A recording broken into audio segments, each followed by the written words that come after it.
Hello, Steve White, Steve Arts 89. I'll always know what you did last summer. So, this is the third film in the franchise. It started off with a novel in 1973, which was a mystery novel, which was turned into a slasher film, which was a hit, and then they had a slasher sequel.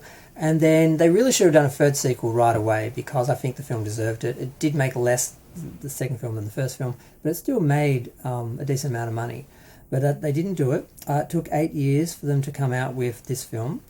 This is a direct-to-DVD or direct-to-video film. It's based in Colorado. It has a very different feel. It has nothing to do with the original characters or cast, which was one of the things that worked about the first film. Like Scream, the surviving cast were the consistent element, not the actual killer, for the most part.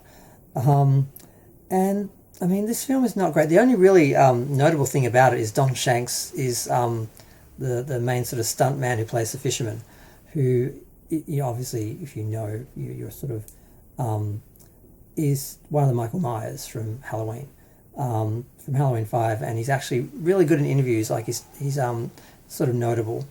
But yeah, this film, they tried to play on the success of the original two, but it's got a couple of issues. I mean, it does that really cheap flash cut MTV editing all the time instead of having real build up of tension and scares. It's got muted colours, so it doesn't have like an atmospheric colour scheme. It doesn't have light like daylight and bright warm colours and then dark sort of saturated cool colours. It's just all the same sort of greeny grey sort of look. Which you can probably blame The Ring for, but it doesn't do anywhere near as well.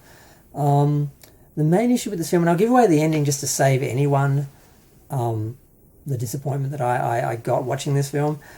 I thought at least somehow this would be connected to the killer somehow, that for some reason he'd be back. Because basically the story is these kids are playing on the legend of the fisherman at the sort of July 4th sort of celebrations, and they set up a prank where they have a friend dress up as a fisherman and pretend to hunt them and scare people.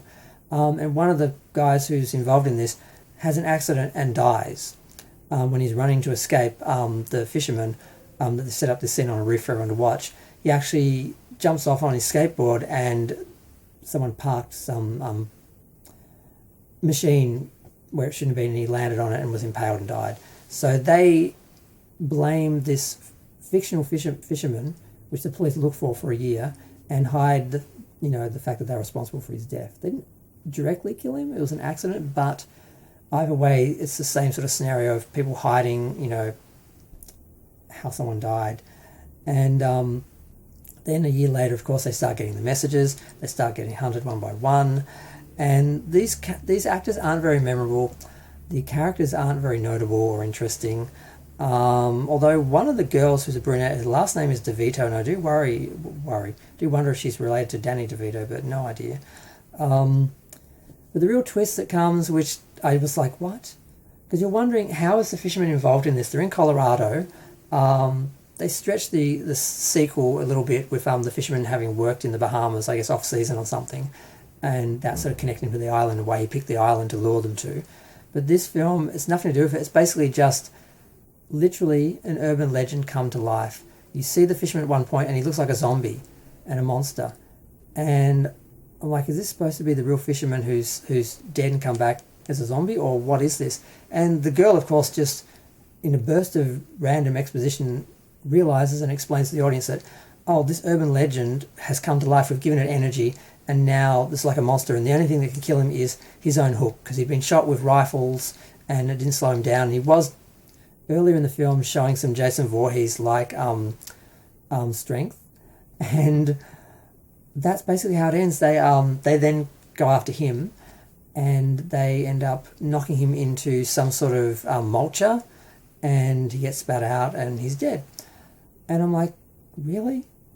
So now they were going to turn into a more traditional supernatural slasher where this killer comes back every time a bunch of kids kill someone, or someone kills someone and hides it. He comes back a year later to remind them what they've done and to attack them. Is that where they were going to go with this? I don't know. I wasn't expecting the zombie fisherman. I wasn't expecting this film to be... it's not a bad horror film, but when you're doing sequels in a trilogy, in a franchise now, you need to be on point and on brand. You sort of can't really just do your own thing. It often doesn't work. So yeah, the only good thing about this is they were planning a sequel in 2014, which failed because it looked like it was going even further away and just in name only, just brand recognition. That's the only reason they were doing it. But what I hear now, which is very exciting, is they're actually proposing a film which is apparently it's going to be made next year, that is going to star Jennifer Love Hewitt and Freddie Prinze Jr., as well as a whole cast of new characters, and they're going to be doing a direct sequel to the original story, showing where the characters are now today, and a modern younger cast that is now, I guess, going through the same scenario. Maybe it's their children, I don't know. But I just found that out, and I'm very excited and looking forward to it. And I'm going to go. Feel free to share, like, comment, subscribe. Let me know what you think. The sequel sort of is making up for now the disappointment of this one.